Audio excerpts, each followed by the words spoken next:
I am Vineet for just tutors और आज हम पढ़ेंगे डेटा हैंडलिंग के बारे में। इस वीडियो में हम जानेंगे रिप्रेजेंटेशन ऑफ डेटा कि हम डेटा को कैसे रिप्रेजेंट कर सकते हैं और उसके बाद हम कुछ सैम्पल प्रॉब्लम्स देखेंगे। सबसे पहले आइए कुछ वार्म अप क्वेश्चंस को ट्राई करते हैं। अगर आप चाहें तो यहाँ अपना वीडियो पॉज कर सकते हैं और बाद में अपने आंसर्स को मैच कर सकते हैं। चलिए देखते हैं। पहला क्वेश्चन है observe the given data and give the answer of the following question. आपको इस डेटा को पढ़ के इन क्वेश्चंस का आंसर करना है। चलिए सबसे पहला क्वेश्चन देखते हैं। On which day of the week was the sales maximum. अगर हम इस टेबल को ध्यान से पढ़ेंगे तो हम देखेंगे कि हफ्ते में सबसे ज़्यादा मोबाइल बेचे गए हैं सैटरडे को और जो है 60। उसके बाद आता है find the total sales during the week कि इस पूरे हफ्ते में कुल मिलाकर कितनी सेल हुई है।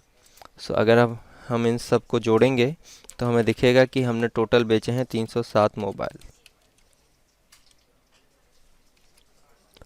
अब बात करते हैं तीसरे क्वेश्चन की। हमको फाइंड आउट करना है average sale of the week. जैसा कि हम जानते हैं एवरेज फाइंड करने के लिए हम टोटल को डिवाइड करते हैं जितने नंबर्स हैं।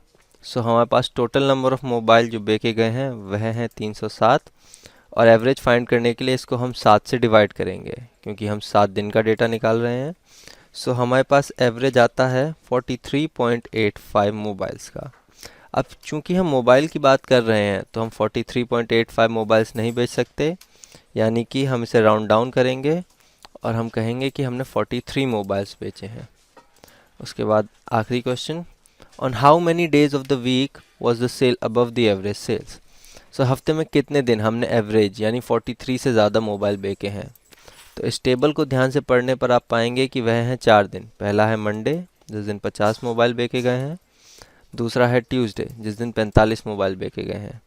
तीसरा है थर्सडे जिस दिन 55 मोबाइल बेचे गए हैं और चौथा है सैटरडे जिस दिन 60 मोबाइल बेचे गए हैं। इसका आंसर है 4 डेज। अब चलिए बात करते हैं रिप्रेजेंटेशन ऑफ डेटा की। डेटा जैसा कि हम जानते हैं बहुत सारे तरीक़ों से कलेक्ट किया जा सकता है, लेकिन हम पढ़ेंगे आज मेनली यहाँ टेबल्स और बार ग्राफ्स के बारे में। पहले बात करते हैं टेबल फॉर्म की। In table form we generally use data for easy understanding and better interpretation. जैसा कि हमें पता है कि डेटा को हम टेबल की हेल्प से बहुत ही अच्छे से और इजीली इंटरप्रेट कर सकते हैं। आइए एक एग्जांपल देखते हैं। Information about some students studying in different classes is given below. नीचे हमें क्वेश्चन में इंफॉर्मेशन दी गई है कुछ स्टूडेंट्स के बारे में जो डिफरेंट क्लासेस में पढ़ते हैं। आइए पढ़ते हैं। There are 85 children in class 5th, यानी क्लास 5th में टोटल 85 बच्चे पढ़ते हैं और 35 चिल्ड्रन इन क्लास 6 और क्लास 6 में पढ़ते हैं 35 बच्चे। अब बात करते हैं आगे। 70 children study in class 7th और क्लास 7th में है 70 बच्चे। But however only 45 children are there in class 8, लेकिन क्लास 8th में सिर्फ 45 बच्चे हैं। उसके बाद बात आती है 83 children in class 9th and 64 children in class 10th। आप 83 बच्चे हैं क्लास 9th में और 64 बच्चे हैं क्लास 10th में। अब हम देखते हैं कि हम इस डेटा को एक टेबल के रूप में कैसे रिप्रेजेंट कर सकते हैं। जैसा कि आप देख सकते हैं कि एक टेबल बनी हुई है। Here in the above table we have 2 columns.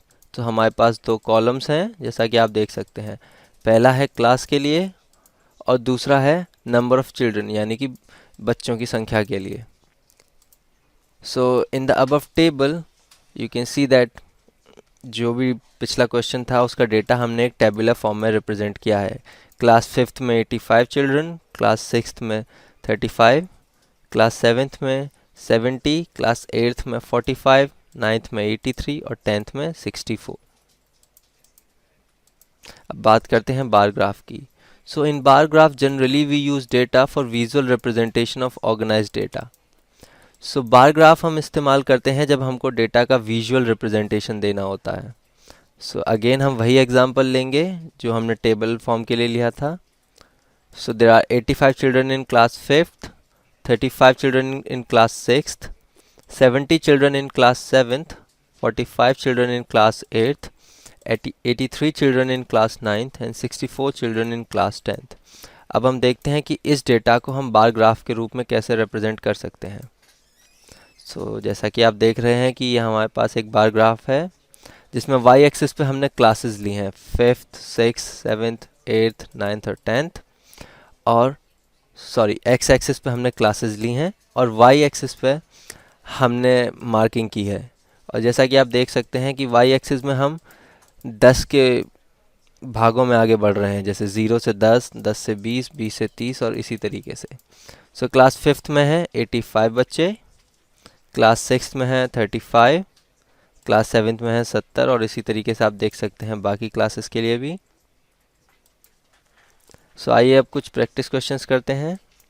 ये रहा आपके लिए पहला क्वेश्चन और आपको इस डेटा को एक टेबल के रूप में रिप्रेजेंट करना है. चलिए अगले क्वेश्चन की तरफ बढ़ते हैं.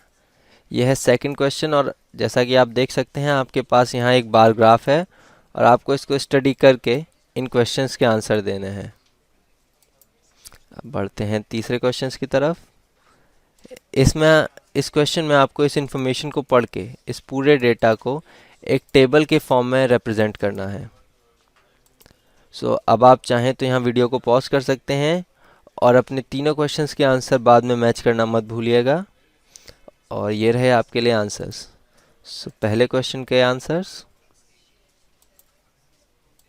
और दूसरे और तीसरे क्वेश्चन के लिए आपके पास ये रहे answers. Thank you for watching this video. For more please visit justtutors.com.